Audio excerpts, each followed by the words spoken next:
Well, I mean, obviously, I feel good now. I felt good at the start also. When I first joined the team, I understood that people are willing to succeed and willing to work and willing to improve as players and as individuals. And that was something that was really important for me.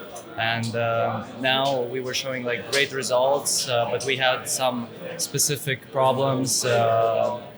Sometimes it was mental problems, sometimes it was more in-game problems. But I'm really happy for the progress of the team. This tournament showed that we're on the right path, and that I really enjoyed that in this tournament we showed our individual form the best out of all the tournaments that we had. This tournament everybody was shining, everybody had aces, everybody had clutches, everybody was performing good except me personally. But that showed me a lot about our character and about our skill. And I believe the biggest difference for me was a little bit of a cultural difference with how do you fix mistakes and how do you talk with each other. For example, when I played in VP and with CIS people, I could have said everything what I think completely. I can say that completely honest as well, but here you need to be a bit calmer when you say and when you criticize and when you talk about problems and whatever. And I got used to it, and this was overall a good tournament for us. Well, I mean, obviously we started Mirage really good. We won 10-5 half on T side, and we started losing us on CT side, and we just. How to say, we understood what we were lacking in those situations, in those rounds that we were losing.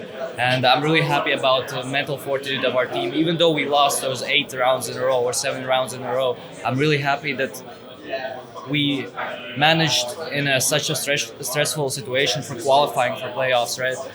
To find a solution for FaZe game, and FaZe is a really great team, and it's obviously not easy to find solutions to their game. But I'm really happy that we stepped up and showcased, and even at the end they even screamed, "We're not bitches," because if you lose a 10-5 half on CT side when you got 10 rounds T side, that would be really bad for our confidence. But I'm glad we closed it out, and it helped us further, and I believe it helped us against Vitality, for example, in that overpass match. So I'm really happy with team's mental. I mean, it obviously gives us confidence, but I think it gives us more belief in the future games, that we can come back from any score and from any situation. Everything is in your head, and if we're going to be doing the right things and have individual strong performances, we can win any game and we can come back any game. We even had that against G2.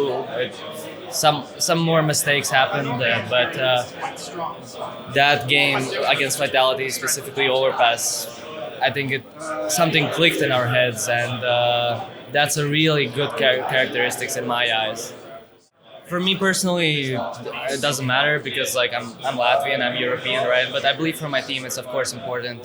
They're the only representatives from NA, and they have this maybe a little bit of weight on their shoulders that they showcase that they are playing for their whole region, right? But I think they're taking it good. I think they're not taking it as stress. I think they're taking it more as lift up. So many people believe in them, and so many people believe in this team that it just helps a lot, and I think it's only good emotions. Well, I mean, Kato was always one of the greatest tournaments. For me, it's the third year here specifically. If we count online, then it's fourth Kato. So for me personally, this is a nice event because of the city. The city is super small, so you always have the same surroundings. You remember it as you were here yesterday, right? Each year, same restaurants, same waiters, for example, and I think it's a historical event and a really important one as well. And maybe it gives a little bit of comfort for everybody, and I feel like the level of the game here in Kato is the highest. I tried switching back to A4, but I believe the spray pattern on day 4 is just harder, and there's no specific. You need to practice it with it a lot to actually succeed and play perfectly on it, and it also depends on the type of your aim like a shooting style. So for me, I prefer A1S more, and I've played with A1S even before when everybody was playing A4.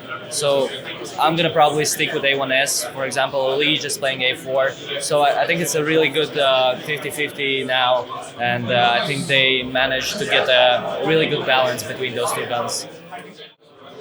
I like the map. I think it's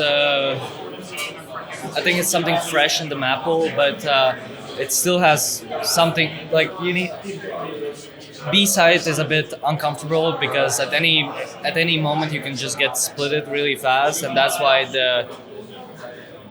it's not that easy to play a CD side. I believe Anubis is the most T-sided map at the moment in the map pool. So I would say it's a great map, but it needs some work, or maybe the meta will shift in some way or another. I believe we're the team that played the most maps on Anubis, and we learned a lot. I believe we played 8 Anubises already, and throughout those 8 Anubises, you improve each map. Every game you improve and you add something new. You think about, oh yeah, this is wrong, this is right. So because it's a new map, it's maybe a bit still inconsistent, but it's going to the right direction. And I feel that, for example, Anubis is better than Vertigo, so I believe it's a great map.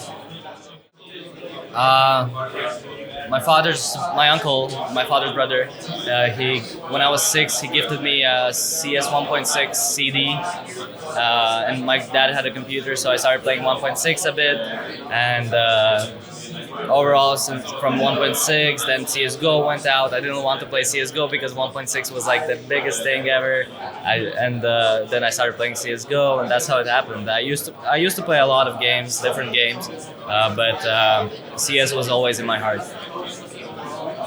Probably when I was like 15, I went to local tournaments. I was winning local 1v1, 2v2, 5v5 tournaments, and already at 16 I had my first contract. So when you have your first contract, you're like, okay, I'm gonna pursue that. I'm gonna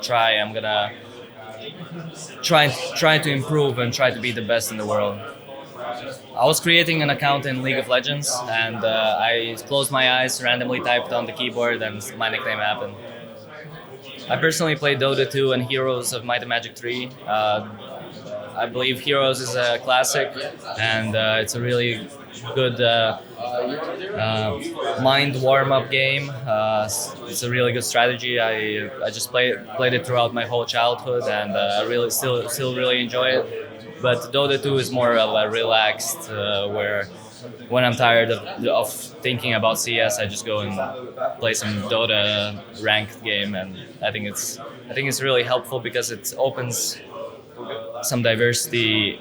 Because Dota's macro is kind of similar, you can see the parallels between CS and Dota, and some of the ideas that I've actually taken into the game were from Dota games, and from specifically Dota international games and whatever mentality. It's really good parallels between CSGO and Dota 2.